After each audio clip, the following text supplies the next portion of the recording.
नमस्कार, मी उर्मिला कवडे डिझाईनमध्ये तुमचं सर्वांचं खूप खूप मनापासून स्वागत आहे. तर बघा, मी म्हटले तुम्हाला नवरीने 2 साड्या आणि साडीवरचे 2 ब्लाऊज आणि विदाऊट 2 ब्लाऊज आणून दिलेले आहे. तर बघा, हे पण तिला शिवून द्यायचे आहे अर्जंटमध्ये. तर बघा, हे 2 असे म्हणजे विदाऊट ब्लाऊज आहे हे 2 आणि 2 साडीमधले आहे. तर बघा, आता हे ब्लाऊज साडीमधले कट करून घ्यायचे आहे आणि तिला साडी पण पिको फॉल करून द्यायची आहे आणि ब्लाऊज पण शिवून द्यायचे आहे. तर बघा, 2 हे जे आहे ते छोट्या बाहीमध्ये कट करायचे आहे आणि हे 2 जे साडीवरचे आहे ते फुलबाईमध्ये कट करायचे आहे. कारण जे आयती ब्लाऊज आहे त्याच्यामध्ये जे फुलबाईचं ब्लाऊज बसत नव्हतं, त्याच्यामुळं ते छोटे घेणार आहे आणि ह्या साडीवरचे 2 मोठे घेणार आहे. तर बघा, फायनली आता हे ब्लाऊज पीस याच्यामधून साडीमधून कट करून घ्यायचे आहे आणि साडी पण पिको फॉल करून घ्यायची आहे. तर बघू आज आपल्या ह्या साड्या पिको फॉल होऊन ब्लाऊज होते का नाही. तर बघा, चला आता आपण हे पहिले ब्लाऊज पीस याच्यामधून कट करून घेऊया. तर बघा, व्यवस्थित आता ही साडी व्यवस्थित आता आपल्याला अशी खाली आथरून घ्यायची आहे, म्हणजे जे ब्लाऊज पीस आहे ते व्यवस्थित आपल्याला कट करता येईल, म्हणजे आपल्याला पिको फॉल करायच्या वेळेस पण परत कट करायची गरज पडणार नाही. तर बघा, व्यवस्थित कधी पण साडीमधला ब्लाऊज पीस काढायच्या वेळेस तर बघा, या पद्धतीने आपल्याला साडी अशी ताट अशी आथरून घ्यायची आहे आणि मग याच्यामधला ब्लाऊज पीस आपल्याला कट करून घ्यायचा असतो. तर बघा, या पद्धतीने आता आपण सरळ अशी आथरून घेतलेली आहे आणि ब्लाऊज पीस कट करून घ्यायचा आहे. दोन्ही साडीमधला सेमच असं ब्लाऊज पीस काढून घ्यायचे आहे. तर बघा, आता हे आपल्याला साडीचे ब्लाऊज कट करून घ्यायचे आहे आणि ब्लाऊज पीस पण कट करून झाल्याच्या नंतर ब्लाऊज पण आपल्याला कट करून घ्यायचे आहे. अस्तरचे आहे. तर बघा, मी अस्तर मीच वापरत असते. तर बघा, अस्तर लावून मी शिलाई किती घेते हे तुमच्यासोबत मी शेअर केलेलं आहे की मी ब्लाऊजची शिलाई किती घेते आणि अस्तर माझं असलं तर किंवा कस्टमरचं अस्तर असलं तर आणि किती कोणत्या ब्लाऊजची शिलाई घेते हे पण मी तुम्हाला सांगितलेलं आहे. तर बघा, फायनल हे ब्लाऊज शिवून झाल्याच्या नंतर मी तुम्हाला याच्यामध्ये शिलाई पण सांगा. तर बघा, व्यवस्थित असे हे ब्लाऊज पीस कट करून घेतलेले आहे आणि त्यातला अस्तर पण मी काढून घेतलेले आहे चारही ब्लाऊजला. तर बघा, व्यवस्थित अस्तर पण काढून घेतले आणि 2 साड्याला 2 फॉल पण काढून घेतलेले आहे. तर बघा, व्यवस्थित असे हे फॉल अस्तर काढून घेतलेले आहे. तर बघा, आता हे ब्लाऊज कट करून शिवून घेतल्याच्या नंतर तिच्यावाले चुलतीचे पण 2 साड्या आणि 2 ब्लाऊज आलेले आहे ते पण मला शिवून द्यायचे आहे, कारण 9 तारखेला लग्न आहे त्याच्यामुळं. तर आणि दुसरे पण जे आहे त्यांचेवालेच ते पण कट करून शिवून घ्यायचे आहे. तर बघा, व्यवस्थित आता हे असे एकावर एक आथरून घ्यायचे आहे. तर बघा, बऱ्याच व्हिडिओमध्ये मी तुम्हाला सांगितलेलं आहे की एकाच कस्टमरचे ब्लाऊज असले तर आपल्याला कसे कट करायचे आहे. तर बघा, व्यवस्थित हे अस्तर आता मी व्यवस्थित काढून घेतलेलं आहे आणि ही अस्तर जे आहे गोळा वगैरे झालेले असते थोडेफार आणि काठाला काठ मिळून नसते, खालीवर असते, त्याच्यामुळे हे व्यवस्थित इस्त्री करून घ्यायचे आहे आणि मगच आपल्याला एकवर एक हे ठेवून घ्यायचे आहे. तर बघा, मी खालीच असे व्यवस्थित आथरून घेतलं आणि याच्यावरतीच इस्त्री फिरून घेतलेली आहे या पद्धतीने. तर बघा, व्यवस्थित आता हे चारही जे अस्तर आहे ते याच पद्धतीने आपल्याला इस्त्री करून घ्यायचे आहे आणि एकावर एक हे ठेवून घ्यायचे आहे. तर बघा, मी बरेच वेळेस सांगितलेलं आहे की एका कस्टमरचे असले तर तुम्हाला ब्लाऊज अस्तरचे असले तर कसे कट करायचे एकदम सोप्या पद्धतीत सांगितलेलं आहे मी. आणि या व्हिडिओमध्ये पण मी सांगितलेलं आहे की एकाच कस्टमरचे ब्लाऊज असले तर या पद्धतीने तुम्ही कट करून घेऊ शकता. तर बघा, चारही एकावर एक असे ठेवून घ्यायचे या पद्धतीने आणि काठोकाठ असे ठेवून घ्यायचे आहे बंद बाजूकून आपल्या डाव्या हाताने. तर बघा, व्यवस्थित असे ठेवून घ्यायचे आहे चारही पण आणि तुम्ही 5-6 ब्लाऊज एकखटी कट करून घेऊ शकता. फक्त जी कातर आहे आपली व्यवस्थित धारची कातर पाहिजे, म्हणजे आपल्याला ब्लाऊज पीस व्यवस्थित कट करता येते. तर बघा, एकावर एक असे ठेवून घेतलेले आहे मी व्यवस्थित आणि बंद बाजूकून अशा पिना लावून घेतलेल्या, म्हणजे कापड इकडे तिकडे सरकणार नाही. तर बघा, जे नवरीचं पॅटर्न आहे मी पहिलेच कट करून घेतलेलं आहे आणि मी एक जे छोटी बाईचं घेतलेलं आहे आणि एक मोठ्या बाईचं घेतलेलं आहे. तर बघा, व्यवस्थित हे बंद बाजूकून आता पाठीमागचा भाग असा ठेवून घ्यायचा आहे. तर बघा, काही कमी इंचवाली 15 ते 16 इंची आहे ब्लाऊजची आणि हे 4 टक्समध्ये कट करून घ्यायचं आहे आपल्याला. तर बघा, व्यवस्थित आता हे पॅटर्न आपल्याला असे ठेवून घ्यायचे आहे.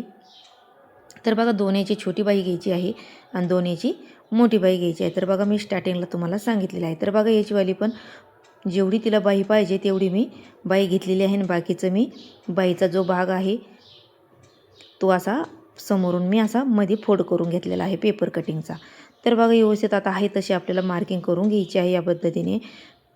तर बघा, मी प्रत्येक वेळेस सांगत असते तुम्हाला, ज्या कस्टमरचे आपल्याकडे ब्लाऊज सतत येत असते त्या कस्टमरचं पेपर पॅटर्न काढून घ्यायचं आहे आपल्याला आणि त्याच्यावरती नाव वगैरे काढून म्हणजे टिपून ठेवायचं आहे आणि त्याच्यानंतर आपल्याला जेव्हा त्यांची ब्लाऊज येईल तेव्हा त्यांचं पॅटर्न घेऊन आपल्याला असं मार्किंग करून घ्यायची आणि कट करून घ्यायचं, म्हणजे आपला वेळ पण वाचतो आणि परत पेपर पॅटर्न आपल्याला काढायची गरज पण पडत नाही आणि कस्टमरचं एकच ब्लाऊज असलं तर सोबत कट करायचा आपला वेळ पण वाचतो.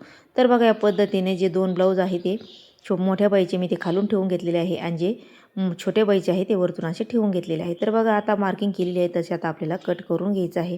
तर बघा एकदम सोपी पद्धत आहे. एका कस्टमरची आपल्याला या पद्धतीने ब्लाऊज पीस कट करता येते. तर तुम्ही नक्की ट्राय करा. तर बघा 6-7 ब्लाऊज पण आपल्याला व्यवस्थित कट करता येते एका कस्टमरचे. तर बघा आता आपण हे व्यवस्थित असे कट करून घेऊया. तर बघा मी प्रत्येक वेळेस तुम्हाला सांगत असते एका कस्टमर वाढवायचे असले तर तुम्ही फिनिशिंग महत्त्वाची आहे आणि ब्लाऊज पण कस्टमरला व्यवस्थित आलं पाहिजे. तर कस्टमर आपोआप आपल्याकडे किती जरी लांब असले तर कस्टमर आपल्याकडे येत असते. तर बघा हे ब्लाऊज मी जेव्हा कापत होते त्यावेळेस माझ्याकडे एक कस्टमर आलं होतं. तर त्यांचे पण 2 ब्लाऊज आहे आणि 3 साड्या आहेत. तर तुम्हाला मी शेवट दाखवीन या ब्लाऊज कट करून झाल्याच्या नंतर. तर बघा ते आले होते, मग माझ्यासोबत त्या गप्पा मारीत बसल्या होत्या जेव्हा मी ब्लाऊज कट करीत होते तेव्हा, आणि मी ब्लाऊज पण कट केले आणि त्यांच्यासोबत पण बोलत होते. तर बघा हे असं असतं, आपण ब्लाऊज चांगले शिवत असलं तर कस्टमर किती जरी लांब असलं तर आपल्याकडे कस्टमर येत असतं. तर याची आपल्याला काळजी घ्यायची आहे. ब्लाऊज वगैरे व्यवस्थित बसले पाहिजे कस्टमरला, आणि आपण व्यवस्थित ब्लाऊज कसे शिवायचे हे पण आपण कस्टमरला सांगू शकतो. तर बघा व्यवस्थित असे हे ब्लाऊज कट करून घेतले बाजूबाजूला. आता आपल्याला हे पॅटर्न काढून घ्यायचे आहे आणि जे 2 ब्लाऊज आपल्याला बाही मोठ्या मोठ्या कट करायच्या आहे तर त्या मी दुसऱ्या अस्तरवरती कट करून घेणार आहे, कारण याच्यावरती ते पॅटर्न मोठ्या बाईचं बसत नव्हतं. तर बघा एवढे वेगवेगळे हे पॅटर्न आपल्याला करून घ्यायचे आहे आणि ब्लाऊज पिसावरती आपल्याला वेगवेगळेच कट करायचे असते. तर बघा मी चारी पण असे या पद्धतीने बाजूला काढून घेतलेले आहे आणि त्याच्यानंतर हे आपल्याला याच्यावरती असे त्याचे पॅटर्न आहे त्याच्यावरती ठेवून घ्यायचे आहे आणि कट करायला, आणि परत आपल्याला व्यवस्थित कट करून घ्यायचे आहे या पद्धतीने. आणि त्या अस्तर जे उरलेलं असतं ते याच्यामध्येच ठेवायचे आहे, कारण आपल्याला हुक पट्टी पण काढायला आपल्याला लागतं. तर बघा व्यवस्थित आता हे ब्लाऊज पीस आहे तो घेतलेला आहे मी, आणि बंद बाजूकडून पाठीमागचा भाग आपल्याला असा ठेवून घ्यायचा आहे आणि बाकीचे पॅटर्न पण ठेवून घ्यायचे या पद्धतीने.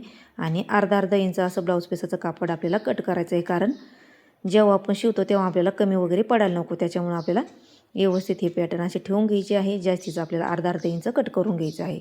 तर बघा या पद्धतीने मी असं ठेवून घेतलेलं आहे. तर बघा याच्यावरती मोठी बाई बसत नव्हती म्हणून मी याच्यामध्ये छोटी बाई कट करून घेतलेली आहे. तर बघा तिला याची पण मोठीच बाई लागत होती, पण याची मोठी बाई बसत नव्हती, त्याच्यामुळे मी ही छोटीच कट करून घेतलेली आहे. तर बघा व्यवस्थित असं अर्धा इंच पॅटर्न मी असं कट करून घेतलं आणि त्याचं पॅटर्न व्यवस्थित त्याच्यावरती ठेवून घेतलं. आणि आता आपल्याला हे व्यवस्थित ते उरलेलं ब्लाऊज पीसाचं कापड किंवा अस्तर असलं याच्यामध्येच ठेवून घ्यायचं आहे आणि बांधून ठेवायचं आहे. म्हणजे जेव्हा आपल्याला शिवायचं असतं तेव्हा हे पॅटर्न घेऊन आपल्याला लगेच त्याचे पॅटर्न आपल्याला सापडते, म्हणजे इकडे तिकडे पडत नाही आणि काही होत नाही. तर बघा व्यवस्थित आता हे पॅटर्न कट करून घेतलेले आहे. त्याच्यानंतर हे बाकीचे पण पॅटर्न आपल्याला याच पद्धतीने कट करून घ्यायचे आहे. तर बघा व्यवस्थित असे हे पॅटर्न मी कट करून घेतलेलं आहे, चारीचे चारी पण. आणि एक होतं साधं ब्लाऊज, मी ते पण कट करून घेतलेलं आहे. तर बघा साधं ब्लाऊज मला 4-5 वाजेपर्यंत द्यायचं आहे. तर बघा ते कस्टमर गेलेले आहे, तर म्हटले होते मी तुम्हाला. तर ते कस्टमर हे ब्लाऊज देऊन गेले आणि त्यांनी कसं शिवायचं कसं नाही मला ते पण सांगितलं.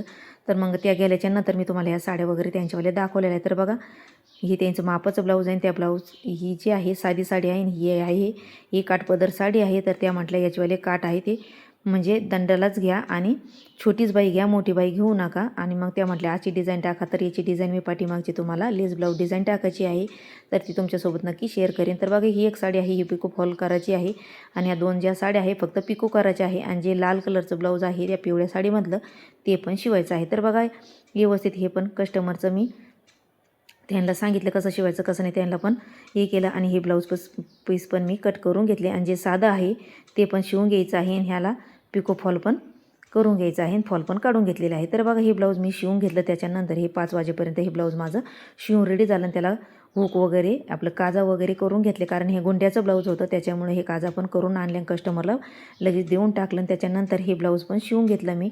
तर बघा भरपूर वेळ झाला होता, अंधार पडला होता. स्वयंपाक वगैरे करून झाल्याच्यानंतर हे ब्लाऊज मी रात्री हे 2 ब्लाऊज मी रात्री रेडी केले होते 11-12 वाजेपर्यंत. तर बघा मी हे शॉर्ट तुम्हाला दाखवलेलं आहे, ते 10 वाजेपर्यंत ही ब्लाऊज मी रेडी करून घेतलं. आणि त्याच्यानंतर स्वयंपाक वगैरे जेवण वगैरे झालं आणि हे 2 ब्लाऊज रेडी झाले. त्याच्यानंतर ही ब्लाऊज पण मला शिवून घ्यायची होती दुसऱ्या दिवशी. तर बघा रात्री हा एवढा असा राडा झाला होता आणि त्याच्यानंतर मी दुसऱ्या दिवशी हे ब्लाऊज पहिले रेडी केलं आणि त्याच्यानंतर हे 2 ब्लाऊज मी शिवायला घेतले होते. तर बघा याच्यामधलं एक ब्लाऊज शिवून झालं. तर बघा खिडकीमधून ऊन येतो म्हणून मी पडदा टाकते, त्याच्यामुळे थोडंफार याच्यावरती उजाड वगैरे चांगला दिसत नाही, त्याच्यामुळं येतं असं दिसत होतं, त्याच्यामुळे मी पडदा वगैरे टाकला, कारण ऊन खूप येतं त्याच्यामुळं मी असा पडदा टाकून ठेवला होता. तर बघा ते शिवून झाल्याच्यानंतर हा पण मी रेडी करून घेतला होता दुसऱ्या दिवशी. म्हणजे मी हे 2 ब्लाऊज आणि एक बोटनेकचं ब्लाऊज रेडी करून घेतलं होतं दुसऱ्या दिवशी. मी हे दुसऱ्या दिवशी शिवून घेतलं होतं. एका दिवसात माझे ते कट वगैरे करून एक ब्लाऊज शिवून झालं आणि रात्री मी ते 2 लाल आणि हिरव्या कलरचं शिवून घेतलं. दुसऱ्या दिवशी मी हे शिवून घेतले 2 आणि एक बोटनेकचं शिवून घेतलं. तर बघा ही असे 3 ब्लाऊज माझे शिवून झाले आणि 2.5 पिको फॉलच्या होत्या, त्या पिको फॉल पण करून घेतल्या. तर बघा एका दिवसामध्ये मी हे 3 ब्लाऊज शिवले आणि ते पण 3 ब्लाऊज शिवले. तर बघा या पद्धतीने हे बोटनेकचं ब्लाऊज मी हे असं रेडी केलेलं आहे. नवरीच्या मम्मीचं ब्लाऊज तर कट करून हे तुम्हाला दाखवलेलं आहे मी. तिचं घागरेवरचं ब्लाऊज आणि हे कट करून तुम्हाला मी कालच व्हिडिओ टाकलेला आहे की हे मी ब्लाऊज कट करून घेतलेले आहे आणि याचा पाठीमागचा मी व्हिडिओ तुम्हाला अपलोड करेन. याची पाठीमागची डिझाईन मी शिवली कशी आणि कसा कॅनव्हास घातलेला आहे. तर बघा हे माझे 2 दिवसात हे ब्लाऊज असे रेडी झालेले आहे. म्हणजे 3 ब्लाऊज मी एका दिवसात शिवून घेतलेले आहे. तर बघा कारण कसं दुपारून मी काम घरातलं आवरून झाल्याच्या नंतरच हे ब्लाऊज शिवायला बसते आणि संध्याकाळचा पण स्वयंपाक वगैरे आपल्यालाच करावा लागतो. तर बघा व्यवस्थित हे हुक वगैरे पण मीच करते आणि साड्या पण पिको फॉल मीच करते. तर बघा एवढे हे रेडी झाले 2 दिवसामध्ये माझे ब्लाऊज साड्या. तर बघा या पद्धतीने असा राडा झालेला आहे. या साड्या पण मी पिको फॉल करून घेतलेल्या आहे. तर तुम्हाला माझा आजचा व्लॉग कसा वाटला तो पण मला नक्की सांगा. लाईक शेअर सबस्क्राईब करा आणि या ब्लाऊजची शिलाई मी 250 रुपये